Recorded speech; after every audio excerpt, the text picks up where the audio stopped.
TDP నేత వీరయ్య చౌదరి హత్య కేసులో ఇంకా పురోగతి రాలేదు. అయితే కొత్త కోణాలు తెరపైకి వస్తున్నాయి. ఓ భూ వివాదమే హత్యకు కారణమా అనే అనుమానాలు వెల్లువెత్తుతున్నాయి. నెల్లూరు జిల్లా రామయ్యపట్నం తీర ప్రాంతంలో ఉన్న ఓ భూ వివాదమే దీనికి కారణమని తెలుస్తోంది. ఓ సంస్థ కబ్జా చేసిన 100 ఎకరాల భూమికి వ్యతిరేకంగా పోరాడినందుకే వీరయ్య చౌదరిని హత్య చేశారనే మాటలు వినిపిస్తున్నాయి.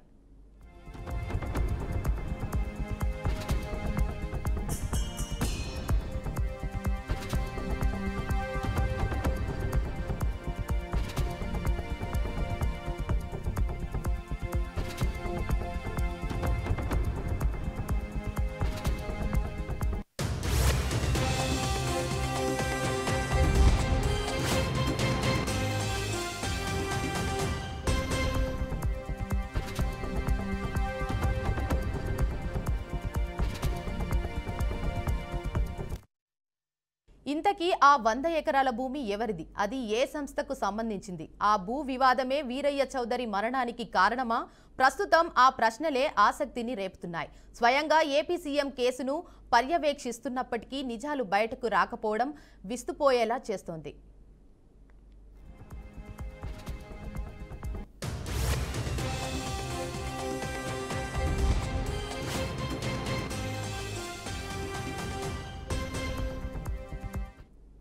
తన కార్యాలయంలో ఉన్న వీరయ్య చౌదరిని గుర్తు తెలియని వ్యక్తులు కిరాతకంగా హతమార్చారు.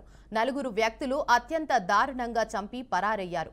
దాదాపు 50కి పైగా కత్తిపోట్లు పొడిచి చనిపోయాడని నిర్ధారించుకున్న తర్వాతే వెళ్లారు. కేసును సీరియస్గా తీసుకున్న ప్రభుత్వం దాదాపు 12 ప్రత్యేక దర్యాప్తు బృందాలతో అగంతుల కోసం వేట కొనసాగిస్తున్నారు. ఇక దీనిపై మరింత సమాచారాన్ని మా ప్రతినిధి కుమార్ అందిస్తారు. కుమార్, వీరయ్య చౌదరి హత్య కేసులో మిస్టరీ ఇంకా కొనసాగుతూనే ఉంది. వీరయ్య చౌదరి హత్య జరిగి 2 రోజులు అవుతున్నా 12 బృందాలు ఏర్పాటు చేసి 12 బృందాలు రాష్ట్ర వ్యాప్తంగా దర్యాప్తులో భాగంగా తిరుగుతున్న కొంతమంది అనుమానితుల్ని అదుపులోకి తీసుకుని విచారిస్తున్నారన్నది మటుకు మనకు తెలిసిన సమాచారం. అంటే వీరయ్య చౌదరికి రకరకాల వ్యాపారాలు ఉన్నాయి. బియ్యం, లిక్కర్, రియల్ ఎస్టేట్ ఇలాంటి వ్యాపారాల్లో వీరయ్యకి మంచి వ్యాపార సంబంధాలు ఉన్నాయి. ఆ వ్యాపార సంబంధాల్లో ఎవరికన్నా సరే ఆ వ్యాపార సంబంధాల్లో ఉన్నటువంటి వారికి విభేదాలు ఉన్నాయా అనే కోణాల్లో కూడా దర్యాప్తు చేస్తున్నారు.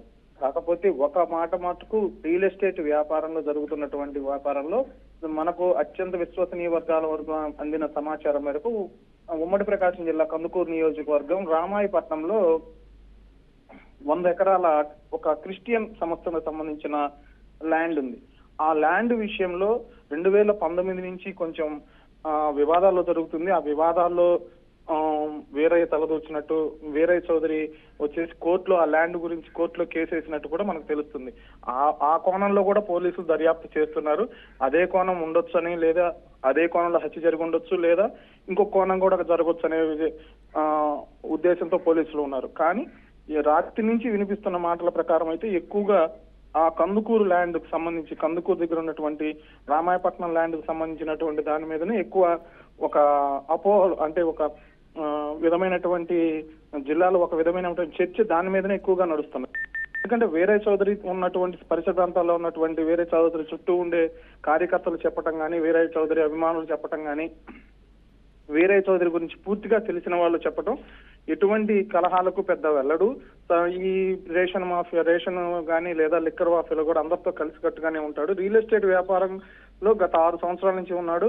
బెంగళూరు, హైదరాబాద్ లో రియల్ ఎస్టేట్ వ్యాపారం చేస్తూ 2019 నుంచి కూడా ఈ రామాయపట్నం పోర్టు దగ్గర ఉన్నటువంటి ల్యాండ్, క్రిస్టియన్ సంస్థకు సంబంధించినటువంటి ల్యాండ్ మీద ఒక పోరాటం అయితే చేస్తున్నాడు. దాని మీద మద్దతు జరిగి ఉండొచ్చు అనే కోణంలో కూడా కొంతమంది అనుమానం వ్యక్తం చేస్తున్న పరిస్థితి. Devika. Right, thank you Kumar.